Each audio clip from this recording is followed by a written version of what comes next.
ছি ছি রে ব্যানার্জি, ছি ছি ছি রে ব্যানার্জি।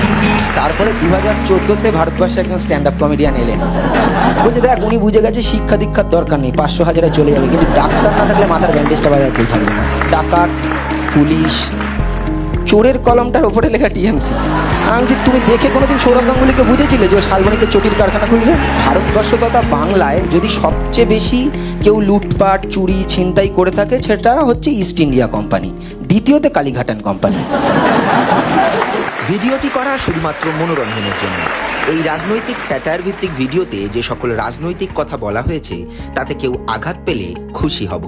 বুঝবো কানকাটাদের আতে ঘা দিতে পেরেছি। এর ফলে আমার পিছনে রাজনৈতিক নেড়িদের উস্কে দিলে তা আমার নিম্নস্থলের একটি কেশও উৎপাটিত করতে পারবে না। আমাকে ছোটবেলা থেকে বাবা মা একটা জিনিস বলেছে, বড়রা যা করবে তাই দেখে শিখবে এবং সেটা অনুকরণ করার চেষ্টা করবে। আমিও সব সময় সেটাই করি, এখন অবধি সেটা করছি। এবং রিসেন্টলি আমাদের সব থেকে যে গুরুজন, তাকে দেখে যেটা শিখেছি যে কোথাও গেলে, মানে কোথাও ঘুরতে যাও, এমনি কাজে যাও, দরকারে যাও, বাড়ির বাইরে কোথাও গেলেই পুরনো সময় কখনো তুমি আঘাত পেয়েছো, মাথা ফেটে গেছে, এরকম ছবি প্রিন্ট আউট করে একটা নিয়ে আসতে, আমিও নিয়ে এসেছি আজকে শুরুতে, দেখিয়ে দিলাম মাথায় তুলে। ঠিক আছে, এটা দিয়েই শুরু করছি। ঠিক আছে, বড়রা যা শিখিয়েছে আমি তাই করব, ছোটবেলা থেকে আমি এটাই শিখেছি। তো ছোটবেলা থেকে শিখেছি যখন, তাহলে ছোটবেলার কথা থেকেই শুরু করি। ছোটবেলায় আমি যখন স্ট্যান্ড আপ কমেডি করতাম, আজ থেকে 10 বছর আগে, মানে আমি 2015-তে লাস্ট এরকম মাইক হাতে দাঁড়িয়েছিলাম স্টেজে স্ট্যান্ড আপ কমেডি করতে। তারপরে আবার এই দাঁড়ালাম স্ট্যান্ড আপ কমেডি করতে, এবং এই 10 বছরে অনেক কিছু বদলে গেছে। মানে 10 বছর আগে যখন আমি স্ট্যান্ড আপ কমেডি করতাম, তখন স্ট্যান্ড আপ কমেডির ভাষা যেরকম আলাদা ছিল, সেরকম খবর বলার ভাষাও আলাদা ছিল। এখন বুঝতে পারি না পাশের বাড়িতে কিংবা ঝগড়া করছে না খবর বলছে, সেগুলো আলাদা ছিল। তো তখন যখন স্ট্যান্ড আপ কমেডি করতে এসেছিলাম, ভেবেছিলাম বড় স্ট্যান্ড আপ কমেডিয়ান হব। তারপরে 2014-তে ভারতবর্ষে একজন স্ট্যান্ড আপ কমেডিয়ান এলেন, প্রথমে এসেই বলে দিলেন 15 লাখ। আমি সেই যে ভয়ে পিছনে হেঁটে গেলাম। এখন দেখুন আজকে বিনে পয়সায় লোক ডেকেছি, তাও নিজের বাড়ির লোক দিয়ে ভরাতে হয়েছে। ওর থেকে বড় স্ট্যান্ড আপ কমেডিয়ান আমি আর হতেই পারিনি। তাই জন্য আমি স্ট্যান্ড আপ কমেডিটা ভেবেছিলাম কিছুদিন করব না। যাই হোক, তবু ওই নেশা বলে না, তাই নেশার জন্যই এবার একটু আবার রাজ্যের দিকে আসি। এই রিসেন্টলি একটা খুব সমস্যা চলছে আমাদের সল্ট লেকে। তো এই সমস্যাটার মধ্যে একটা খুব কথা উঠে আসছে, আমরা জানি এই শিক্ষা নিয়েই আবার ফিরতেই হবে। তো এই যারা চাকরি প্রার্থী তারা বলছে যে আবার করে যদি আমাদেরকে পরীক্ষা দিতে হয়, তাহলে যারা যারা ভোটে জিতে মন্ত্রী হয়েছে তাদেরকেও আবার পরীক্ষা দিয়ে আসতে হবে, মানে বেসিক্যালি ভোটে জিতে আসতে হবে। তো এটা ওরা কিভাবে বলছে? এটা একটা বোকামি। আমি কেন বলছি বোকামি? যে রাজ্যের মুখ্যমন্ত্রী একবার ভোটে হেরে অন্য জায়গা থেকে, অন্য কেন্দ্র থেকে পরীক্ষা দিয়ে আবার ফিরে এসছে, তাকে তুমি যতবারই পরীক্ষা দেওয়া সে পাস করেই ফিরবে, এটা হতে পারে না। কিন্তু যেটা চোখে পড়ার মতো বিষয়, যে উনি ডাক্তাররা যখন রাস্তায় বসেছিল এই সল্ট লেকেই, উনি কিন্তু ওনাদের কাছে গেছে, কথা বলেছে, কিন্তু যখন শিক্ষকরা রাস্তায় বসেছে তখন যায়নি। এটা নিয়ে আমি খুব চিন্তিত। আমি ওই বন্ধুটাকে জিজ্ঞেস করলাম যে কী কেস বলতো, মানে শিক্ষক একই তো ইস্যু, ডাক্তাররা রাস্তায় বসেছে তখন গেল। বলছে দেখ উনি বুঝে গেছে শিক্ষা দীক্ষার দরকার নেই, 500-1000-এ চলে যাবে, কিন্তু ডাক্তার না থাকলে মাথার ব্যান্ডেজটা বাজার কেউ থাকবে না। ভোটের আগে কাউকে একটা মাথায় ব্যান্ডেজ বাঁধতে হবে, হুইল চেয়ারে কাউকে পায়ে ব্যান্ডেজ বাঁধতে হবে, ডাক্তারটাকে বাঁচিয়ে রাখা দরকার, ওটা ছাড়া হবে না। তো এবার আমি একটু এই প্রজন্ম আর আমাদের প্রজন্ম এইটা নিয়ে একটু কথা বলি। মানে আমাদের প্রজন্ম ঠিক কতটা লাকি ছিল, কি কি চাক্ষুষ করতে পেরেছে সেইটা নিয়ে এই কিছুদিন আগে আমার একটা বন্ধুর সাথে আলাপচারিতা হচ্ছিল। একটু আগে পড়াশোনা নিয়েই বললাম। তো মানে ওই বন্ধুটা আমায় যা যা উদাহরণ দিল, আমি মেনে নিতে বাধ্য হয়েছি যে এই প্রজন্ম এইগুলো কোনোদিন চাক্ষুষ করতে পারবে না। আমার কী বলছে ভেবে দেখ, মাল্লিকা শেরাওয়াতকে আমরা নায়িকা হিসেবে পেয়েছি, এখন হলে ডিজিটাল ক্রিয়েটার। সোহেল খানকে নায়ক হিসেবে পাওয়া গেছে, মিঠুন চক্রবর্তীর ছেলে নিমো চক্রবর্তীও নাকি নায়ক, একটা হচ্ছে জাত বকরো, একটা ঢ্যামনা শাহ। ঠিক আছে, মানে কি অবস্থা। তো আমি বললাম হ্যাঁ মানে সে তো পেয়েছি। বলছে হ্যাঁ মানে কি পাইনি? করোনা, লকডাউন, এমার্জেন্সি, যুদ্ধ, সমস্ত কিছু আমরা পেয়েছি। হ্যাঁ সত্যি কথা। তো এই কথোপকথন হতে হতে ও হঠাৎ করে মানে সেই দিনই কথা হতে হতে তো বলছে আমাদের সময় একটা খেলা ছিল মনে আছে, আমরা খেলতাম ডাকাত, পুলিশ, 1000-100 লিখে লিখে। তো ও বলছে ও একটা ছেলেকে পড়াতে গেছে, ও টিউশন করে, তো তার খাতায় এরকম দেখেছে ও স্কুলে খেলে, তো লেখা আছে এরকম তোর ডাকাত, পুলিশ, চোরের কলমটার ওপরে লেখা টিএমসি। খুব চাপে পড়েছে, বলছি এটা কি হলো? বলছে হ্যাঁ মানে এখনকার প্রজন্ম যা চাক্ষুষ করবে তাই বলবে, তাই না? মানে ও দেখেছে ওটা তাই। তো তো আমি তখন বললাম যে তা ও মানে ওদের পড়াশোনার কীরকম, বিষয়গুলো কীরকম। তো ও আমাকে একটা উদাহরণ দিয়েছে, আমি ওটা লিখে এনেছি। আমরা সৎপাত্র পড়েছিলাম, মনে আছে, সুকুমার রায়ের? তো বলছে সৎপাত্র এখন যদি সুকুমার রায় লিখতো কীরকম লিখতো। এবং এটার একটা প্রেক্ষিত আছে, সব কিছুতে একটা প্রেক্ষিত হয়। বলছে প্রেক্ষিতটা কার মুখ থেকে শুনছে না, পাড়ার এক কাকিমা পাড়ায় বেরিয়েছিল, কান পেতে শুনতে পেয়েছে সম্বন্ধ হয়েছে। তো সে সৎপাত্র কবিতাটা লিখছে কীরকম হবে। শুনতে পেলাম পাড়া বেরিয়ে তোমার নাকি মেয়ের বিয়ে, গঙ্গারামকে পাত্র পেলে জানো সে খুব ভালো ছেলে, নামে আছে রাম এটা ভালো, সিভিক পুলিশ রংটা কালো, তার উপরে জোর আছে গায়ে, শিক্ষক পেটায় 4 হাত পায়, বিদ্যে বুদ্ধি লাগে কিসের, ব্যবসা আছে সিন্ডিকেটে, এমনিতে সে পাত্র সৎ, বেছে নিয়েছে চুরির পথ, কিন্তু তারা উচ্চ ঘর, কাউন্সিলরের বংশধর, যা হোক তবু এই তো পেলে এই রাজ্যে খাস আছে। বুঝলে, সৎপাত্রের এটা হচ্ছে এই মুহূর্তে এই প্রজন্মের কাছে নমুনা। এবং এই তবে মানে আমি বলবো যে এই প্রজন্ম এর মধ্যেও যে এত কিছু শিখছে এটা সবচেয়ে বড় ব্যাপার। তার একটা সবচেয়ে বড় উদাহরণ হচ্ছে এই রিসেন্টলি মানে 2 দিন আগের ঘটনা, পাঁশকুড়াতে একটি বাচ্চা ছেলের মর্মান্তিক একটা ঘটনা ঘটে যে ও একটা কুরকুরের চিপস নিয়ে এসেছিল, ওকে চোর অপবাদ দিয়েছে, তারপরে ও আত্মহত্যা সুইসাইড নোট লিখেছে। আমি তারপর থেকে ভাবছি কয়লা, বালি, চাকরি, কেউ যদি একটাও এরকম মানে নিজে নিজে বুঝতো যে আমরা কি ভুল করেছি। বাচ্চাটা বুঝিয়ে গেল যে চুরির অপবাদ কি অপবাদ, শুধু অপবাদ নয়, মানে কি বলবো এদেরকে, তারপরেও যদি লজ্জা হয়। তো মানে কিন্তু কোনো লজ্জা নেই, এইভাবেই চলছে, এইভাবেই চলবে। বাচ্চাটা বুঝিয়ে গেছে, কিন্তু বিষয়টা হচ্ছে যে কে বলবে রানী তার কাপড় কোথায়।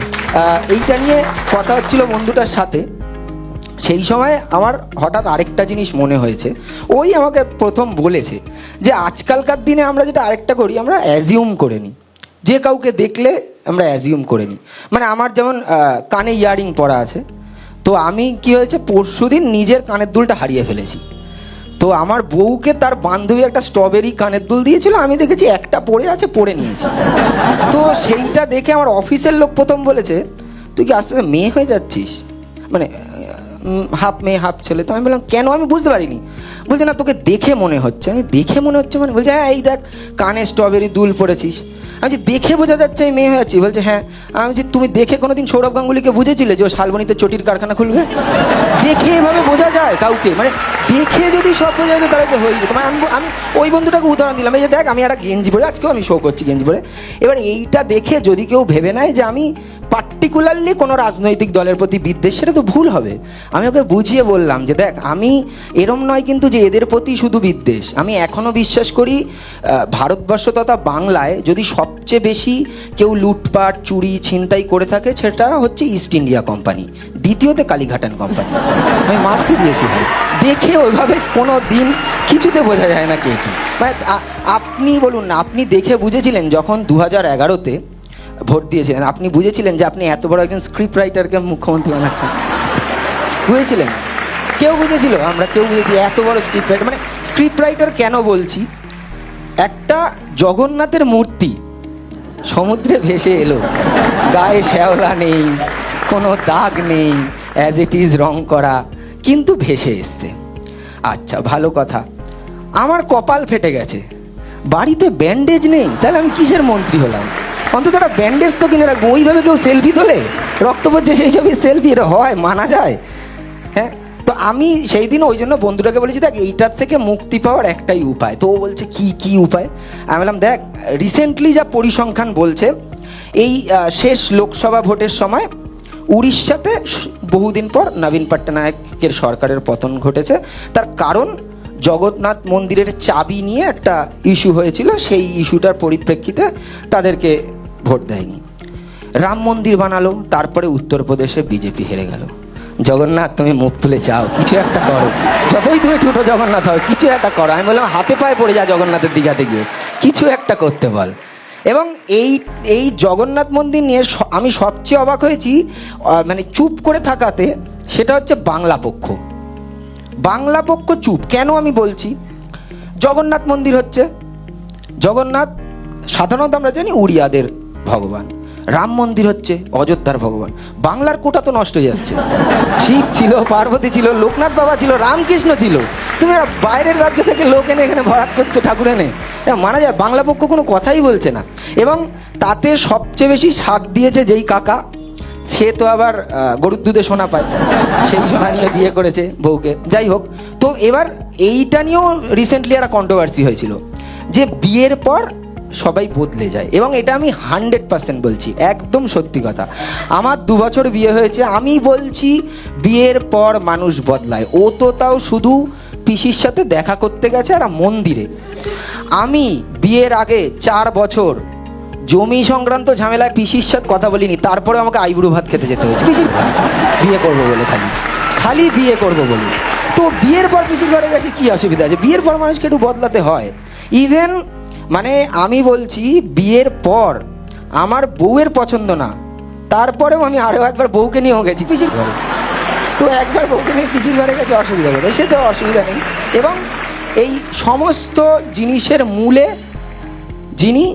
তিনি কিন্তু বসে বসে মজা নিচ্ছেন। বলছে দাও এইগুলো করেই কিছু করার নেই, মানে তোমার হাতে অপশান নেই, তোমাকে মানুষকে কিছু করে ভুলিয়ে রাখতে হবে। চপ, বিরিয়ানি, মুড়ি ভাজা, ঘুগনি, তারপরে না বলতে পারলি না, লন্ডনে উল্টো হেঁটে শরীর ঠিক করা, কিছু একটা করতে হবে ভাই, কিছু একটা করো।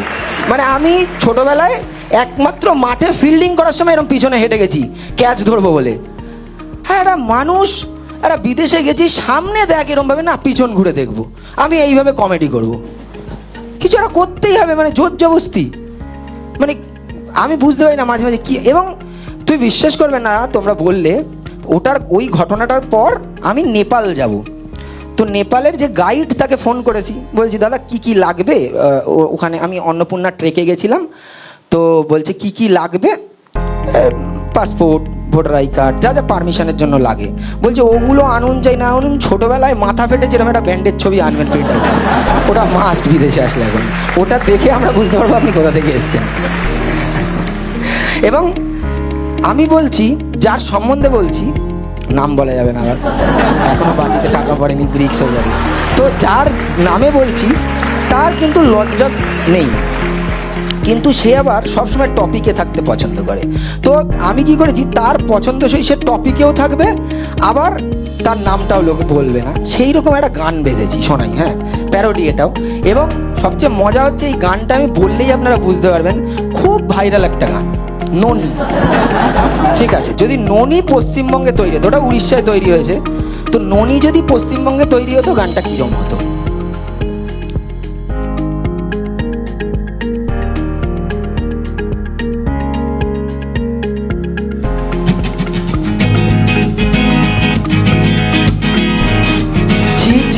রে ব্যানার্জি, ছি ছি ছি রে ব্যানার্জি, ছি ছি ছি রে ব্যানার্জি, ছি ছি ছি রে ব্যানার্জি। ধনকে লুটলু তুই, পিসি কবু শিল্প চিনলু না, পুলিশ পুষলু, চোরকে পুষলু, মানুষ পুষলু না। ধন পেয়ে পিসি তুই টুক করে 14তে উঠে গেলু, পিসি ভাই পোতে বসি বসি গোটা ইন্ডাস্ট্রিটা খেলু। চাকরিও খেলু, শিক্ষাও খেলু, পেটে তবু না ভরিলু। 1000 খানেক টাকা হাতে গুজে বাংলাটাকেই খেলু রে পিসি। ছি ছি ছি রে ব্যানার্জি, ছি ছি ছি রে ব্যানার্জি, ছি ছি ছি রে ব্যানার্জি, ছি ছি ছি রে ব্যানার্জি। তুই যে হারে বাজাচ্ছিস তোর কিন্তু বেশি দিন শো নেই ভাই, আমি বলছি, যে হারে আনন্দ নিয়ে বাজাচ্ছিস তোর বেশি দিন শো নেই, আমি বলছি।